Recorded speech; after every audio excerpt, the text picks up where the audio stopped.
Hello, my name is Rich Howard, owner of Architectural Builder Supply. And this video is to bring you a closer look at the Bommer 7322-613 adjustable tension double acting spring pivot set. This item consists of several different pieces, so I'll show them to you all at one after another. So let's start at the top. This is the top jamb bracket. Okay, the surface mounts to the jamb. And by the way, below this video there's a link to both a cut sheet, or template it's called, and instructions. So you probably want to refer to both of those while we're going through this. So here's your top jamb bracket, and that gets surface mounted to the jamb. Okay. The top pivot pin is something that you remove. You will end up removing this from the top jamb bracket during the installation process, but not just yet. So that's what that all looks like. The door portion, called the top pivot socket, is intended to go like this. Okay, will look like that.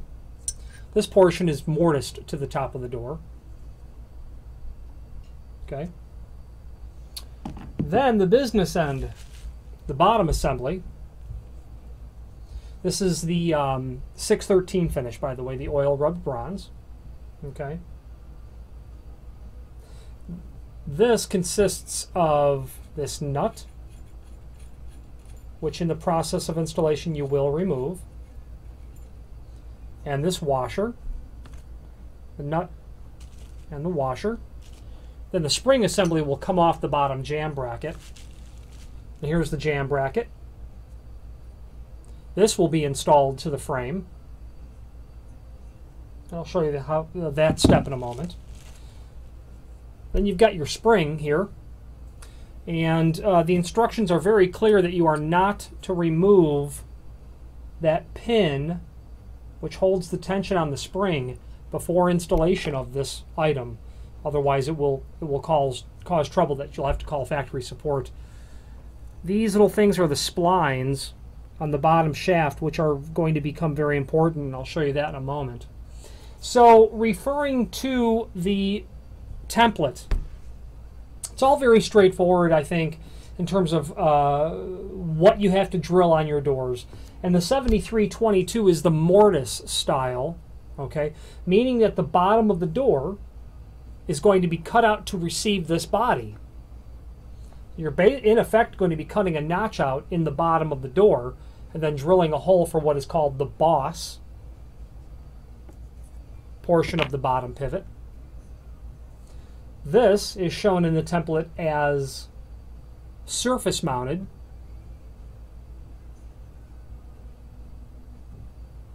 I don't see why you can't mortise this flush, but the template shows it as surface mounted. Okay. So the installation of this, per the instructions, will be, and I won't beleaguer every point because it's all there, is you're going to install this. You're going to mark your top jamb bracket where it properly has to go and install it on the jamb. Okay. Then this will be installed to the top of the door. Then at that point you'll have the spring assembly and your bottom bracket and the nut and the washer.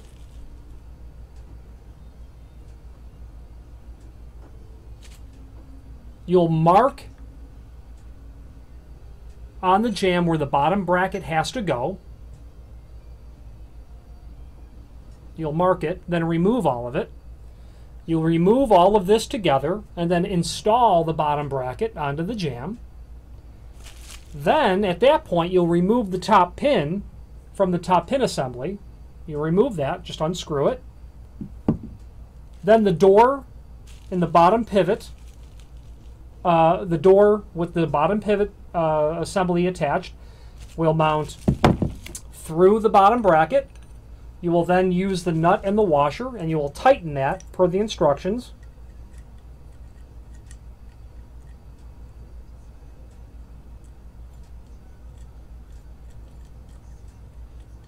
Now, I'm sorry, I'm trying to read and tighten this at the same time. This portion is very important, that you have to tighten down the bottom nut with a wrench so that the splines that we talked about earlier will force themselves into the bottom jam bracket.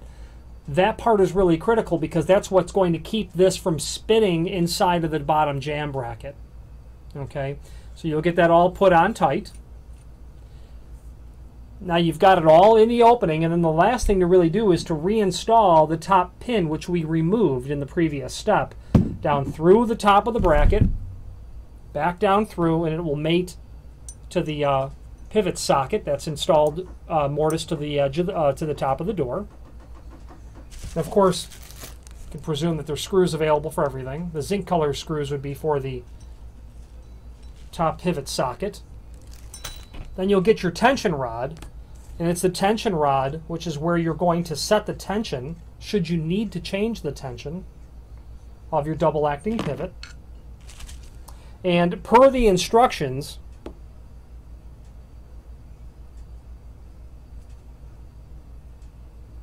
to change the closing power, insert the tension rod. Do it from this side. Insert the tension rod and rotate it counterclockwise as you're viewing it from the bottom. So viewing it from the bottom, this rotation, I realize in the camera it will appear to be backwards to you. Okay, viewing it from the bottom, you'll rotate it counterclockwise, and you can reseat that pin either tighter, either so that there's more tension or less tension set on the spring. Spring's inside of here.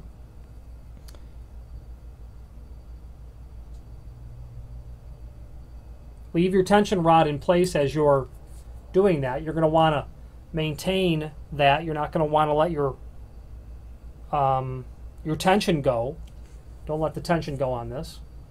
So while you're pulling that out, maybe have somebody help you. Remove the pin, put it back into another hole with the tension rod in place, and then once the pin is reseated, then you can remove the tension rod. And that's how you'll adjust the tension on this pivot. This is a solid brass item. It's all brass components. This unit has the oil rub bronze finish on it. Referring now back to the template, I want to just touch on a couple of points based on my experience of installing this item, which are the radius that you have to do on the pivoting style of the door. Per the template, the radius is being called out at 1 5/16, 1.312. Max radius, 1 5/16 radius, maximum. Your radius can't be any greater than that number, because otherwise your radius on the edge of the door will not be tight enough, so to speak. Okay, and your door will vary, bottom out into the jamb as you're trying to work that. So you've got to have at least 1 5/16 radius, or smaller, but that's what it's calling out for. The radius can't be any bigger than your door thickness, and that's why setting the radius at 1 5/16, so you'll be smaller than any door thickness that you would really be using for this. Your doors can't be really less than 1 inch thick. That door will become so thin that the 1 5/16 radius will still work. The template is very straightforward in terms of how to mortise out the bottom. The cross-section view in the lower right-hand corner of the template helps figure out exactly what that's going to look like. And basically you're going to mortise it per the instructions. This will end up flush with the edge of the door. This will be surface mounted and flush with the edge of the door. Your door will sit over it like this, and you'll just have to drill this hole. It's pretty straightforward. This is the kind of double acting closer that you're going to see in the doors that are in a courtroom, quite frankly, is where you'll see these all the time, or any application where it's heavy-duty use. Okay, so a courtroom would certainly be something like that.